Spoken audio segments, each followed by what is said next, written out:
नमस्कार। एक बार फिर से स्वागत है आप सभी का मेरे यूट्यूब चैनल जिसका नाम PS मैथमेटिक्स है। तो उम्मीद करता हूँ आप लोग बहुत बढ़िया होंगे और मज़े कर रहे होंगे सभी। तो लास्ट टाइम हम बात कर रहे थे, बहुत ही इंटरेस्टिंग टॉपिक है जो 10th क्लास का, ट्रिग्नोमेट्री के बारे में। ट्रिग्नोमेट्री होती क्या है, ट्रिग्नोमेट्री रेशोज जो होते हैं वो हम कैसे निकालते हैं, उनको लर्न करने की ट्रिक्स, ये हम लोग लास्ट वीडियो में बात कर चुके हैं और हम एक दो एग्जाम्पल्स भी समझ चुके हैं। अब जो है हमारा जो NCERT है उसके एग्जाम्पल्स हम लोग देखने वाले हैं, जो कि एग्जाम में भी हम लोगों से पूछे जाते हैं और एग्जाम पॉइंट ऑफ व्यू से भी काफ़ी इंपॉर्टेंट होने वाले हैं। ठीक है, तो एग्जाम्पल नंबर जो 2 है हमारा, वो काफ़ी इंपॉर्टेंट एग्जाम्पल है और यूनिक भी है, और ऐसे यूनिक क्वेश्चंस को बोर्ड पेपर में पूछा जाता है। तो एग्जाम्पल नंबर 2 हमें क्या कहता है, आइए समझते हैं हम लोग। If B and Q are two acute angles such that sin B and sin Q दोनों इक्वल है, sine B equals to sine Q, then prove that angle B equals to angle Q. दो triangles दिए हुए हैं हमको, एक ए B सी दिया हुआ है, एक पी क्यू आर दिया हुआ है। कोई एंगल बी है और कोई एंगल क्यू है। ठीक है, ए बी सी के अंदर एंगल बी और पी क्यू आर के अंदर एंगल क्यू दिया हुआ है। ठीक है, तो हम लोगों को मालूम है कि बी के सामने, यानी कि बी क्या है, थीटा है, थीटा के सामने वाली जो साइड होती है उसे बोलते हैं परपेंडिकुलर। 90 डिग्री के सामने वाली साइड जो होगी वो क्या होगी, हाइपोटेनियस, और बचा हुआ बेस। इसी तरह से पी क्यू आर के लिए भी क्यू के सामने वाला परपेंडिकुलर, 90 डिग्री के सामने वाला हाइपोटेनियस, एंड जो बेस है वो कौन सी होगी, 90, और जो थीटा जिस साइड पर बना हुआ है वो बेस होगा। क्लियर। तो हमको गिवन क्या है, हमको दिया हुआ क्या है, हमको दिया हुआ ये है कि साइन बी जो है और साइन क्यू जो है, यानी कि साइन बी और साइन क्यू दोनों इक्वल है। और हम लोग ये बहुत अच्छी तरह से जानते हैं कि साइन थीटा होता क्या है। तो बी के लिए जो साइन थीटा होगा वो क्या होगा, sine theta equals to perpendicular upon hypotenuse. ये हम लोग जानते हैं। कहाँ से सीखा है इसके बारे में नहीं बताऊंगा दोबारा, कहाँ पर सीखा था हम लोगों ने, लास्ट वीडियो में जाके आप लोग देख सकते हैं। क्लियर। तो sine theta equals to perpendicular upon hypotenuse. Clear. तो देखेंगे इसके लिए हाइपोटेनियस क्या, AC, और परपेंडिकुलर क्या, तो परपेंडिकुलर अपॉन हाइपोटेनियस, यानी कि साइन बी इक्वल्स टू क्या होगा हमारे पास में, AC अपॉन हाइपोटेनियस क्या, AB। तो AC अपॉन AB हमने यहां से लिख दिया है, sine B equals to AC upon AB।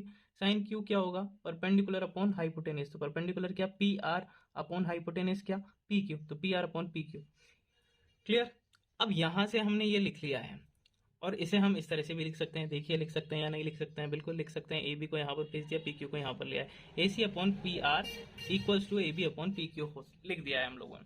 और हमको प्रूव क्या करना है, हमको प्रूव करना है A B equals to, sorry, angle B equals to angle Q. अब हम बात करें, तो इसे प्रूव करने के लिए हमें एक चीज, एक टॉपिक मालूम होना चाहिए जो कि हमारी क्लास 10th का ही है, दैट इज कॉल्ड सिमिलैरिटी। तो हम लोग सिमिलैरिटी के रूल से ये जानते हैं, देखिए,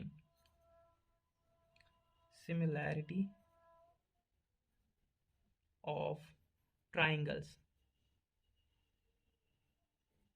कि दो ट्राइंगल्स जब सिमिलर होते हैं तो क्या होता है, क्या कंडीशन बनती है। मान लीजिए हमने कहा कि ए बी सी सिमिलर, ये सिमिलर का साइन होता है, to P Q R. A B C और पी क्यू आर सिमिलर कब होंगे, जब इनके साइड्स के रेशो इक्वल हो। तो साइड के रेशो, पहला case, side ratio, sides ratio equal हो, यानी कि A B upon P Q, यहां से A B upon P Q, यहां पर आप लिख सकते हैं कॉरेस्पॉन्डिंग साइड्स, कॉरेस्पॉन्डिंग साइड्स के रेशियो इक्वल होने चाहिए। A C upon P R equals to B C upon Q R. तो दो ट्राइंगल जब सिमिलर होते हैं तो उनके जो साइड्स के रेशियो हैं, कॉरेस्पॉन्डिंग साइड्स के रेशियो वो इक्वल होने चाहिए। और वहां से हमारे पास में क्या कंक्लूजन निकल के आता है कि angle A equals to angle P, यानी कि कॉरेस्पॉन्डिंग एंगल्स भी इक्वल होते हैं।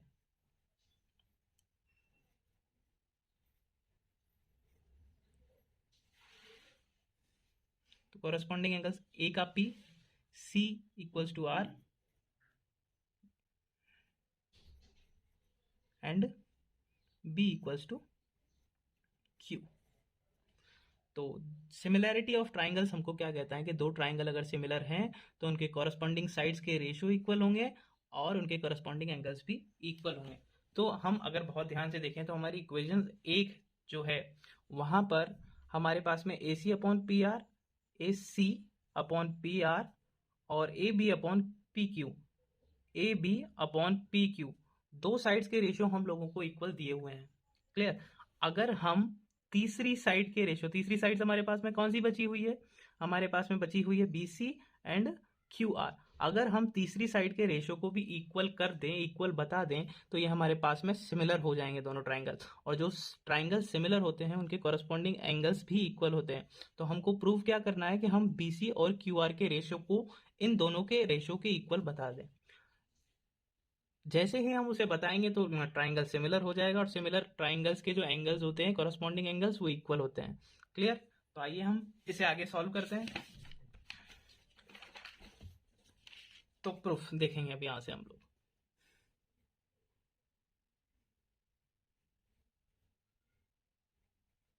क्या, इन ट्राइंगल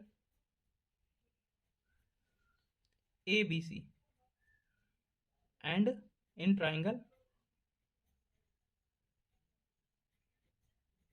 PQR हमारे पास में क्या, अच्छा देखिए हमको क्या चाहिए, हमको BC और QR का रेशियो चाहिए। तो हमको BC निकालना पड़ेगा, और BC हमको किस ट्राइंगल में मिलेगा, इस वाले ट्राइंगल में मिलेगा। BC हमें इस ट्राइंगल में मिलेगा और QR हमको इस वाले ट्राइंगल में मिलेगा। तो हमको पहले BC और QR दोनों ही फाइंड करने होंगे, तब हमारे पास में क्या मिलेगा, हमको रेशियो मिलेगा उन दोनों का। क्लियर है। तो हम आगे BC और QR निकालेंगे। तो ट्राइंगल ABC के अंदर हम लोग किससे निकालेंगे, भाई दो साइड्स दी हुई है तो तीसरी साइड किससे निकाल सकते हैं हम लोग, ऑब्वियसली पाइथागोरस जो थ्योरम हमारी है उससे। तो by Pythagoras.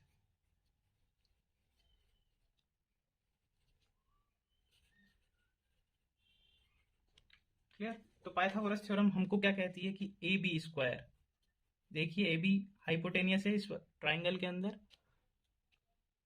AB equals to, देखिए इस ट्राइंगल के अंदर, इस ट्राइंगल के अंदर AB हमारे पास में हाइपोटेनियस है, बेस हमारे पास में ये है और परपेंडिकुलर हमारे पास में ये है। तो AB square equals to AC square जो कि हमारे पास में परपेंडिकुलर है, प्लस BC स्क्वायर जो कि हमारे पास में बेस है। सेम टू सेम अगली प्रोसेस भी यही होगी हमारे पास में, लेकिन हमको निकालना क्या है, BC।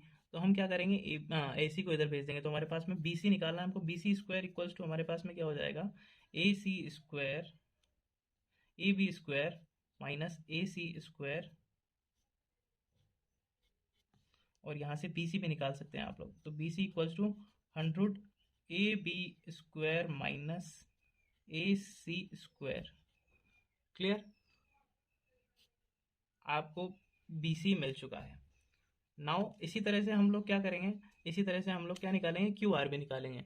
क्लियर। तो यहाँ से QR निकालने की कोशिश करेंगे हम। तो यहाँ पर हाइपोटेनियस हमारे को पता है क्या है, PQ square equals to PR square plus QR square. तो हम यहाँ से क्या निकालना है हमको निकालना है क्या, QR। तो QR निकालेंगे, QR square equals to PQ square minus PR square. तो यहाँ से QR हमको निकल के क्या आ जाएगा, QR equals to 100 PQ square minus PR square. Clear. तो हमारे पास में यहाँ पर दो इक्वेशंस बन चुकी है, हमने इसको नाम दे दिया है equation number 2 and equation number 3। Clear. अब हम, जैसे कि हमें इक्वेशन नंबर 2 और 3 मिल चुकी है, तो अब हम क्या करेंगे, इक्वेशन 2 अपॉन इक्वेशन 3, इसका क्या बेनिफिट हम लोगों को मिलेगा। इक्वेशन नंबर 2 एक बार हम वापस से देख लेते हैं, हमको क्या मिली थी। इक्वेशन नंबर 2 हमें मिली थी this, BC equals to AB square minus AC square in root, under root, and QR equals to PQ square minus PR square in the under root. तो यहाँ से हम क्या करेंगे, देखिए BC upon QR is equals to क्या होगा हमारे पास में, BC हमारे पास में था AB square minus AC square, यही था हमारे पास में। एंड जो QR हमारे पास में था that is PQ square minus PR square. तो अब जब हम इसे सॉल्व करेंगे तो सॉल्व करने के लिए बहुत ध्यान से देखिएगा कि मैं क्या करता हूँ, वैसे ही इंस्ट्रक्शंस आप लोगों को भी फॉलो करने हैं। क्लियर? अब देखेंगे हम BC upon QR equals to, मैंने ऊपर वाले में से AB को कॉमन ले लिया है, देखेगा तब जब मैंने AB स्क्वायर को कॉमन लूँगा, सॉरी, तो AB स्क्वायर जब मैंने कॉमन लिया ऊपर वाली टर्म्स में से, तो देखिएगा मुझे क्या मिलता है, AB स्क्वायर जब मैंने कॉमन लिया तो यहाँ पर तो बचा 1, यहाँ पर जब मैं कॉमन ले लूँगा AC स्क्वायर, जब कॉमन लिया है तो इसका मतलब डिवाइड करना पड़ेगा AB से, AB स्क्वायर से मैंने इसे डिवाइड कर लिया और in the whole under root upon में यहाँ पर मैं PQ को कॉमन लूँगा, PQ जैसे ही मैंने कॉमन लिया PQ स्क्वायर, तो यहाँ पर मेरे पास क्या बचेगा, देखिए यहाँ पर क्या बचता है मेरे पास, 1 minus PR square upon PQ square. Clear? और मैंने इसे ब्रैकेट को बंद कर दिया है। क्लियर?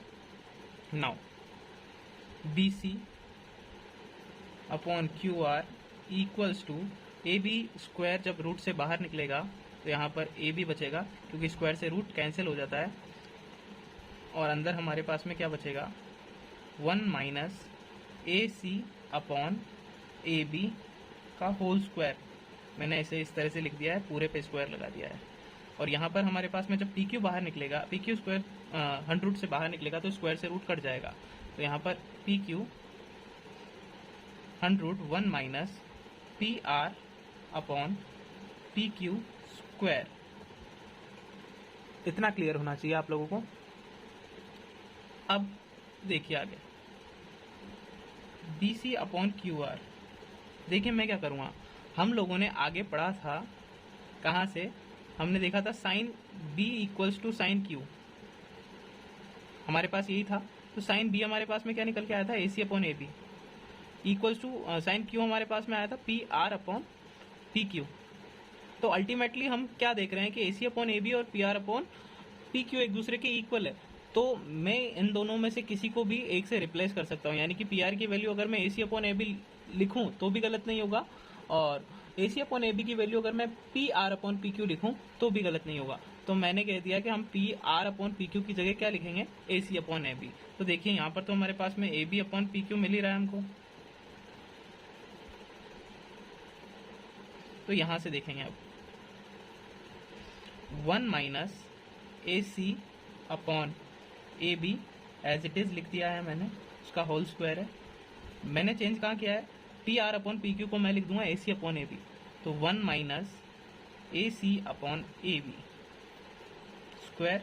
और हम बहुत ध्यान से जब देखेंगे इस चीज़ को, तो ये वाला टर्म और नीचे वाला टर्म दोनों सेम टू सेम है, इट मीन्स ये कैंसिल आउट हो जाएगा आपस में, और यहाँ से हमें BC अपॉन QR जो कि निकालना था, किसके इक्वल आ गया है, AB अपॉन PQ के, और यही तो हमें चाहिए था, हैंस वेरीफाइड या फिर हैंस प्रूव्ड भी लिख सकते हैं हम। देखिए अब हमारे पास में सिमिलैरिटी की जो हमने कंडीशन देखी थी वो क्या थी कि सभी के रेशोज इक्वल होने चाहिए, तो AB अपॉन PQ वहाँ देखा था हम लोगों ने। देन उसके बाद हमने क्या कहा था, BC upon QR, sorry AB upon PQ,